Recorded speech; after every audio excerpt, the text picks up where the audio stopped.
Now we're going to turn to more of Diane's remarkable interview with Commander Mark Kelly, the husband of Gabrielle Giffords.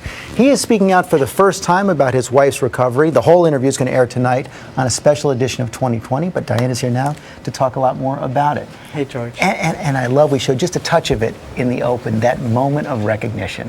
Oh, first of all, as we know, the commander is the commander. He is a fighter pilot. He is born to the right stuff in every way, and so he is so disciplined, and yet he stands vigil in that room, as we see, holding her hand all the time, looking, waiting, telling her he's there, telling her how long she's been there, so she knows at every moment. And this thing happened suddenly, which he had seen her do before in restaurants, in movies, when they'd just been out together.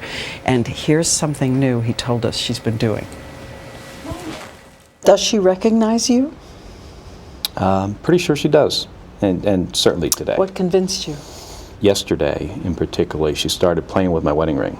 So if I hold her hand, she'll play with my wedding ring, and she'll move it up and down my finger. She'll take it off like this. She'll put it on her own finger. She'll move it to her thumb, and then she can put it back on my finger. And the reason why I know that that means she recognizes me is because she's done that before. I mean, before this accident, she does that all the time. That was her affectionate fiddling, huh? That's right. And you should know, she has something inscribed in her wedding ring, the ring that he gave her, and the astronaut says inside her ring, "You're the closest to heaven I've ever been." But So she has gone even farther special than that, and really showing motion with her arms. Yes, she's shown motion with her, we're told, with her right arm some, but certainly her left arm, quite a bit of motion, move both legs. And something the doctors have told us I had not seen before. They are trying, giving her words on a card, and they turn them upside down, and she takes the hand and turns them right side up. Now again, as of yet, we have no word that she has formed syllables in any way. She hasn't written or tried to signal any words in any way. We don't have word of that yet. But again, all of these things are really, really hopeful signs. And he told us about something else she did, which was so tender and so much out of their lives as they'd had them before.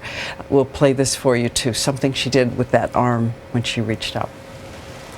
She stuck her hand up on the side of my face this morning, and I leaned over, and then she spent 10 minutes giving me, and this is her, so typical of her. She's in the ICU, gone through this traumatic injury, and she spent 10 minutes giving me a neck massage. And I'm pretty sure she wouldn't do that for somebody else, and she's looking me in the eye. She reached up to you? She reached up and gave me, for 10 minutes. And I keep telling her, I'm like, Gabby, you're in the ICU, you don't need, you don't need to be doing this. But it's so typical of her that no matter, how bad the situation might be for her, she's looking out for other people. And she's not alone there as well. In your conversation, you talked a little bit about the parents of Jared Luffner, and the commander had a remarkable response to that as well. He said he thinks of himself as a forgiving man, and that means in this moment that he would see them if they asked to see him, because he can only imagine that they are distraught too. He has children, and of course Gabby Giffords had stepchildren, and he can only imagine what it is to be them in this moment. And I can only imagine what he felt at that moment on Saturday when those first reports came out that Gabrielle Giffords had died. Yes, and he's just in anguish, because the reports go everywhere, including to his twin brother up in space. And then he learns that it's not true. But I have to say, and I don't talk like this, both of you know I don't talk like this. This is one of the most inspiring stories. These two people with these high-octane careers finding each other later in their lives, and this love story, the two of them together, is something you'll never forget. And I don't talk like this, but I really believe you will never forget. And she may be out of the hospital in days. We cannot wait to watch tonight, Diane. Thanks for coming in. Thank you. This morning, you can watch the whole interview tonight on World News and also on the 2020 special, The Congresswoman and the Astronaut, An American Story of Love and Strength. That is tonight at 10, 9 Central.